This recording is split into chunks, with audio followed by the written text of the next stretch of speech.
There's no more e-levy. That's according to a member of the Finance Committee, John Jinapo, who says the chairman of the committee, Kweku Kwate, announced to members they have pulled the brakes on the e-levy as scheduled. Speaker of Parliament, Alban Bagbin, last night referred the controversial bill to the Finance Committee for further deliberations and input following public agitations by a section of the populace who believe the bill in its current form will impose hardships on the ordinary Ghanaian. Speaking to Joy News, the Yape Kosogo MP observed the committee chair did not give reasons as to why they are unable to proceed with the bill. He spoke to my colleague, Kwesi Parker-Wilson. We're expected to consider the e-levy and to determine the way forward. The chairman has just announced that we are unable to take the e-levy today. What was the reason? He did not adduce reasons. We were there, we were waiting for the officials of the Ministry of Finance. The minority side was fully represented, and we're ready to do justice with the bill. Like I told you, we are opposed to that e-levy, and so that would have reflected at the committee meeting. But unfortunately, the chairman indicated that we're not going to take it. And so officials of the ministry couldn't even attend to the meeting, let alone be interrogated on the e-levy. Parliament is expected, based on our calendar, to rise today. Yeah, so I'm curious. So if the e-levy wasn't introduced at the committee, what then happened?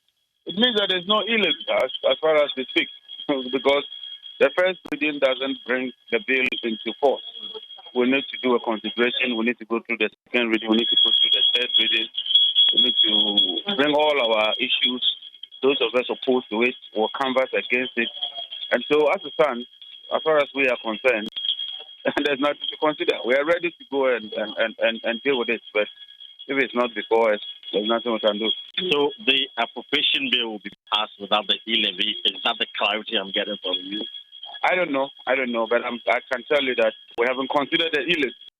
My colleague Parker-Wilson joins us for more. Parker, have you managed to get a reaction from the chairman of the Finance Committee on this? Aisha, we haven't been able to get a reaction from the chairman of the Finance Committee.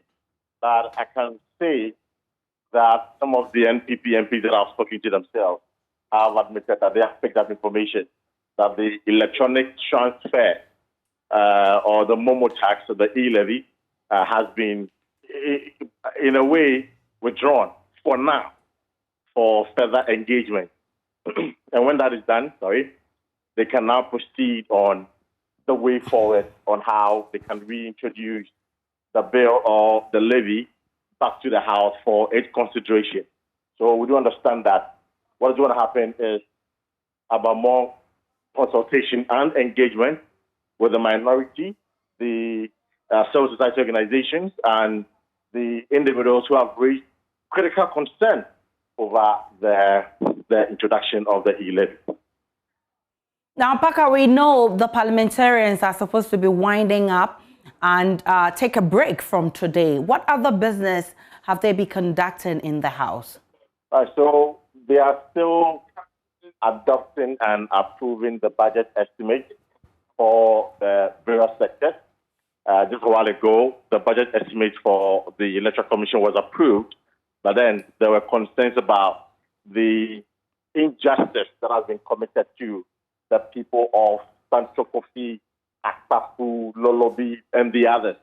And so the Speaker has been clear that the Electoral Commission should find ways and means of putting together a CI so that there could be a creation of a constituency for the one district.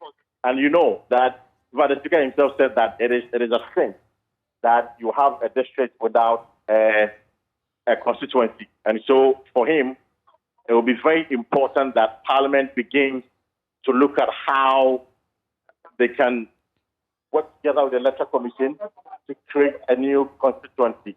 But then there's been also another issue about the minority raising concerns about some monies that they claim were unaccounted for by the majority caucus of the House. And the majority also has been responding to it.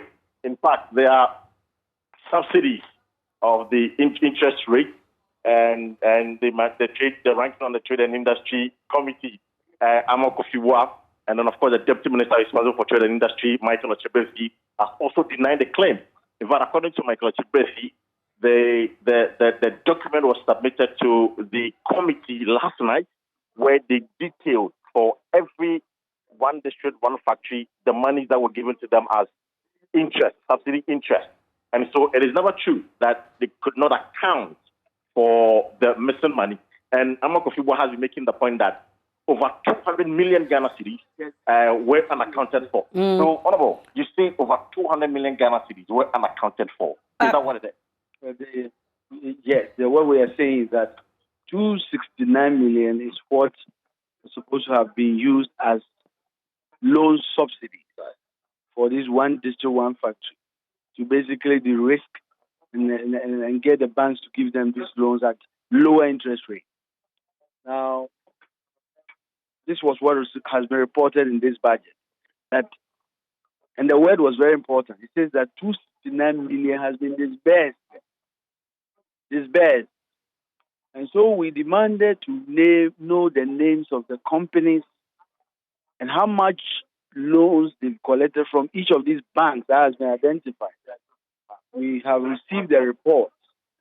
What we note in the report is that 62 million is what has so far been established on the report we have received from the Ministry of Trade as having been given to these companies. The one-to-one beneficiary. So it means that about 207 million is not part of the report we have. So Michael Ochebesi, the Deputy Trader. Now, we have said... He says that is not true. I mean, last night they provided you with a document. Listen. And then there's no money. The documents are here. We are not accusing anybody at all. Okay. What we are saying is that if this 207 million